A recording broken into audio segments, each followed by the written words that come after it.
Olá, estudante! É uma alegria estar com vocês iniciando mais uma aula de Sociologia.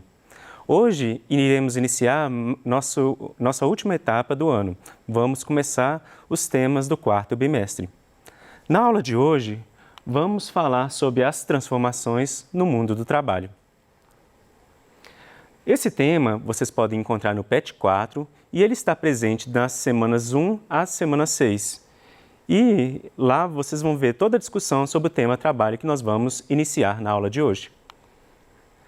Na aula de hoje iremos identificar e analisar as relações entre sujeitos, grupos, classes sociais e sociedades com culturas distintas diante das transformações técnicas, tecnológicas e informacionais e das novas formas de trabalho ao longo do tempo, em diferentes espaços, urbanos e rurais e contextos.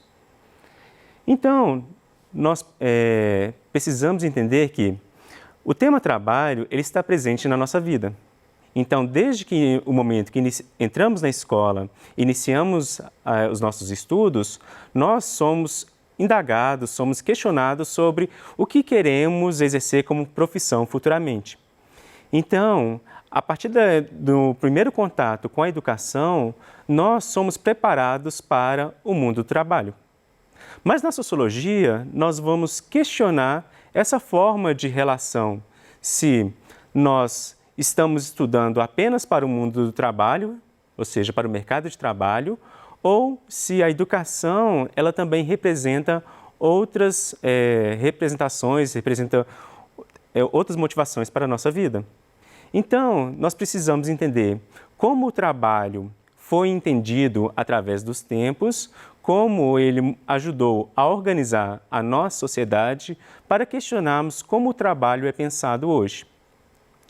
Para isso, para entendermos as transformações no mundo, precisamos entender como a sociedade deu uma resposta para a necessidade do trabalho.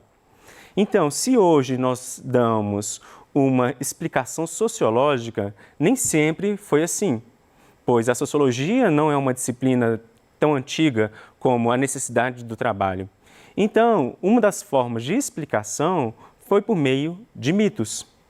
Os mitos, muitas vezes as pessoas falam eles como se fossem uma abordagem para representar a mentira.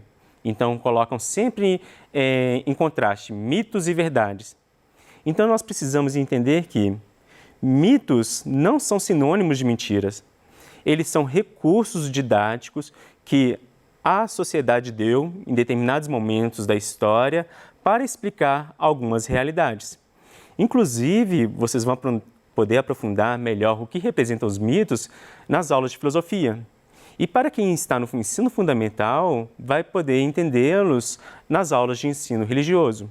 Então lá nós vamos entender que os mitos, eles têm a sua importância, eles têm a sua forma de narrar as situações e explicar como surgiu cada realidade. Então, para falar do nosso tema de hoje, que é o tema trabalho, nós vamos falar de dois mitos. O primeiro mito é o mito de Sísifo. Sísifo é um personagem grego que representa uma relação entre a humanidade e os deuses gregos. E na história, no mito de Sísifo, é narrado que ele foi um ser humano que enganou a morte, ou seja, um deus, que é Thanatos, que representa a morte. E ali, como punição por ter enganado uma divindade, ele foi punido.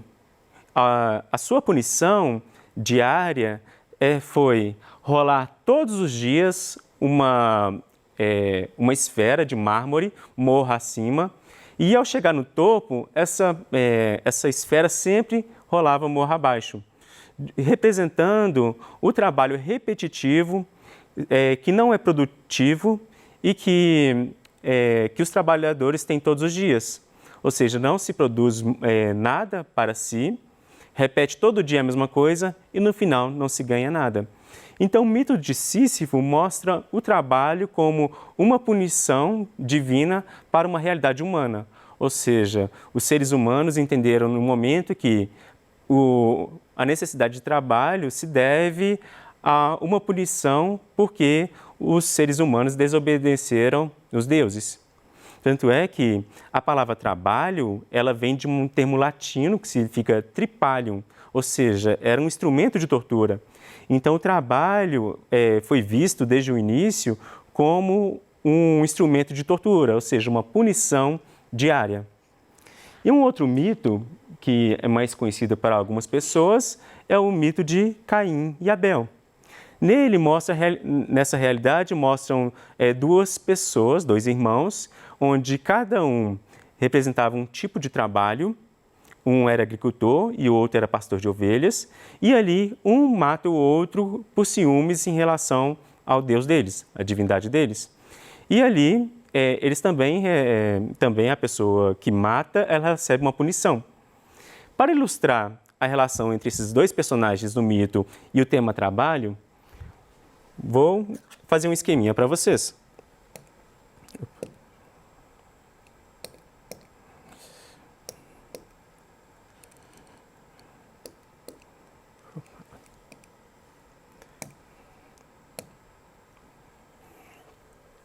Nós temos Caim e Abel. Caim é um agricultor.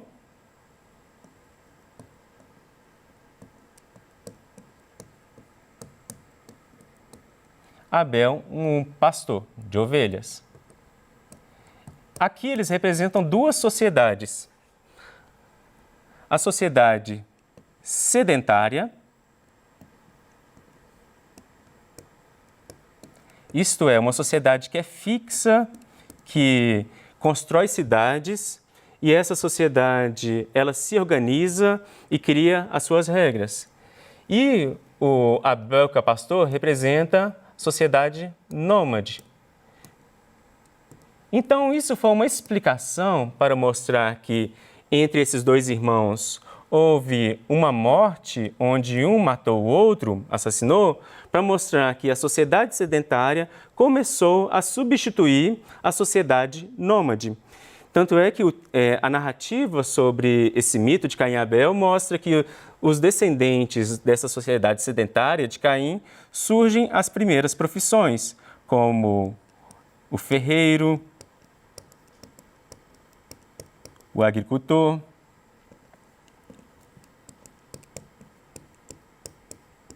e os artistas.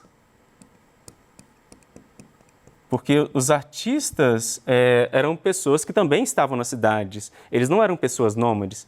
Então aqui nós temos um mito para explicar tanto a origem da sociedade, das cidades, como a necessidade de novos tipos de trabalho.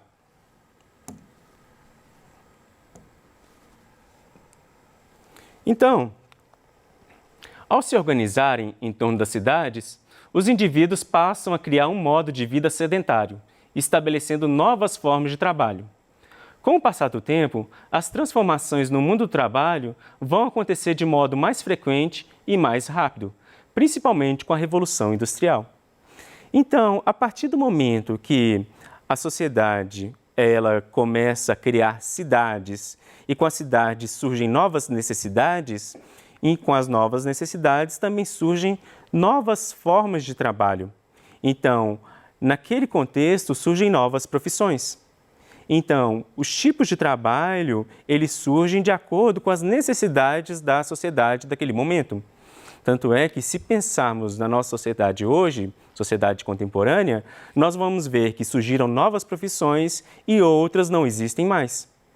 Então, essa mudança, essa transformação, se deve essas mudanças, essas necessidades que foram surgindo e as que deixaram de existir.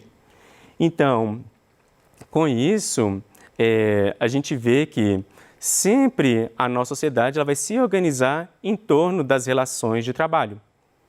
Então, a sociologia ela vai começar a olhar para esse aspecto histórico e questionar as relações de trabalho anteriores. Então, vamos ver que por que determinadas sociedades se trabalham mais e outras menos? Será que umas são melhores do que outras por causa disso? Então, nesse sentido, a gente tem que questionar se esse trabalho, essa longa jornada de trabalho que começa a surgir, principalmente com a Revolução Industrial, ela representa um avanço da sociedade ou a lógica por trás disso é outra. Tanto é que o nosso olhar, muitas vezes etnocêntrico, baseado no modelo europeu de organização da sociedade, mostra que determinados valores europeus foram julgados como melhores. Então, a lógica de trabalho diária, de produção da Europa, foram usados para classificar várias sociedades posteriormente. E isso vai se agravar, vai se potencializar mais ainda com a Revolução Industrial.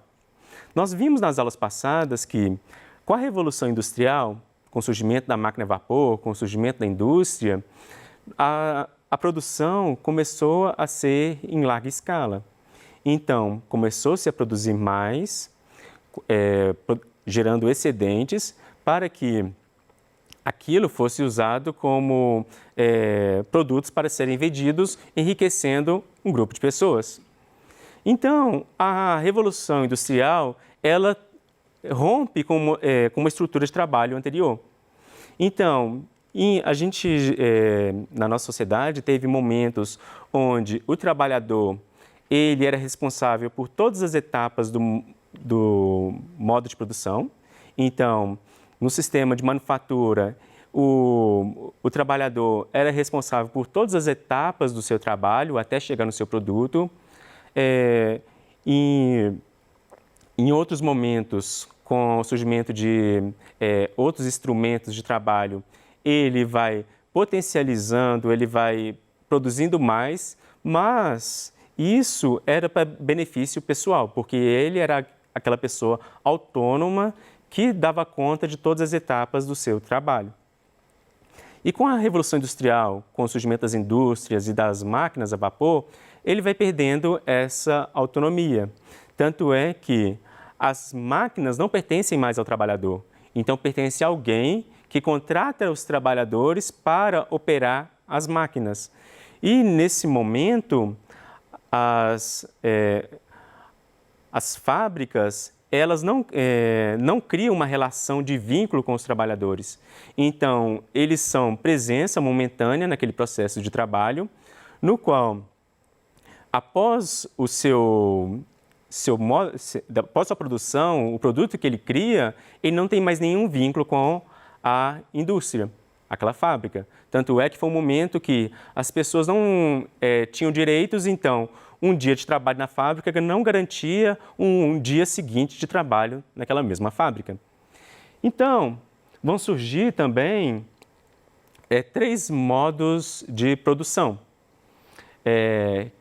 que foram, porque a Revolução Industrial, ela cria a produção em massa, que se intensifica com 3 modelos de produção, que é o Taylorismo, o Fordismo e o Toyotismo.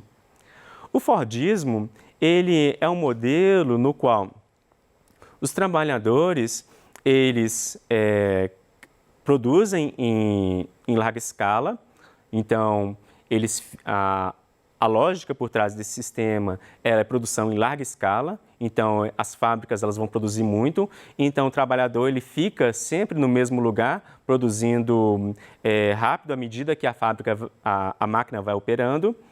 E com o Taylorismo, é pensado também a mesma dinâmica dessa fábrica, da produção em larga escala, mas com a especialização do trabalho, onde cada trabalhador é responsável por uma etapa do processo de produção. Tanto é que quando a gente fala da Revolução Industrial, a gente acaba falando do Fordismo e do Taylorismo na sequência, porque eles foram utilizados no mesmo momento para potencializar a produção, criando excedentes, enriquecendo mais o dono daquelas fábricas. Então, o modelo Fordismo-Taylorismo, ele foi responsável, inclusive, ele foi o que contribuiu para o sistema de produção capitalista, porque ele contribuiu ainda mais para esse enriquecimento na produção do excedente. O terceiro modelo é o toyotismo, que ele surgiu posteriormente. Ele não trata mais cada profissional exercendo apenas uma produção específica na fábrica, mas agora o funcionário contratado ele vai exercer várias funções. Então, com isso, se reduz custos. Então, aquele trabalhador ou aquela trabalhadora, eles na fábrica agora vão desempenhar várias funções. Então, sempre que se estiver precisando de alguém em determinado setor, aquela pessoa vai ser encaminhada. Assim, não precisa se preocupar com a contratação, com criação de novos postos de trabalho. Então, esses três modos de produção, eles são exemplo do modelo capitalista que ainda existe. Tanto é que muitas fábricas, muitas montadoras, inclusive de veículos, elas usam esse sistema para potencializar ainda mais a produção e criando formas de ter uma rotatividade de funcionários nos quais eles podem desempenhar várias funções, mas a empresa não cria um vínculo com eles. E hoje, quais modelos de produção nós podemos identificar? Atualmente é usado um termo que é a uberização do trabalho, no qual os trabalhadores agora não têm mais nenhum vínculo com a instituição. Inclusive, são modelos de contratos, modelos onde a pessoa ganha uma porcentagem em cima do trabalho que ela exerce, principalmente pessoas que são trabalhadores que utilizam aplicativos como de transporte, da produção de alimentos, nos quais eles que são responsáveis por todo o processo de produção deixam de ser autônomos na hora de receber o que eles deveriam receber mesmo, pelo que fizeram. Então, agora nós temos um novo termo para pensar a sociedade capitalista que nós vivemos hoje. E com isso, com essas novas realidades, a sociologia ela também vai questionar, inclusive desde quando a sociologia surge no contexto da Revolução Industrial, ela vai questionar esses modos de produção, não pensando como o patrão, o empresário, o dono das indústrias fica naquele momento, se ele vai ser prejudicado ou não, mas mostrando que os trabalhadores, as trabalhadoras que são parte, que são a base do sistema de produção, eles não estão sendo autônomos e não estão sendo valorizados por aquilo que eles produzem. Então, a partir dali vão surgir teóricos, os principais pensadores da sociologia, que a gente fala que é a sociologia clássica, que vamos aprofundar na nossa próxima aula, ao fazer uma abordagem sociológica do trabalho, ou seja, nós temos que olhar de forma interdisciplinar para o tema trabalho, mas também ter um olhar sociológico para essa realidade, pois cada disciplina, as ciências humanas de forma geral, elas vão pensar partes dessa realidade do mundo do trabalho. Por isso que é importante vocês ficarem atentos a como cada disciplina vai abordar isso. Igual no início da aula, eu falei da filosofia, do ensino religioso, ao abordar os mitos. Ao falar da Revolução Industrial, estou indo a um momento histórico que é aprofundado na disciplina de História. E assim também, a geografia também vai mostrar como cada realidade, cada lugar do mundo pensou o trabalho. E a sociologia vai olhar para isso e vai olhar como que essas transformações mudaram a sociedade, quais impactos tiveram e como isso vai impactar futuramente a vida das pessoas se não for mudado. Então, na aula de hoje, aprendemos a identificar e analisar as relações entre sujeitos, grupos, classes sociais e sociedades com culturas distintas diante das transformações técnicas, tecnológicas e informacionais e das novas formas de trabalho ao longo do tempo, em diferentes espaços, urbanos e rurais e contextos. Então, é importante vocês aprofundarem sobre o tema no PET de Sociologia, o PET volume 4, que está disponível no site Estude em Casa. Tirem dúvidas com seus professores no aplicativo Conexão 2.0 e nos vemos na próxima aula. Bons estudos!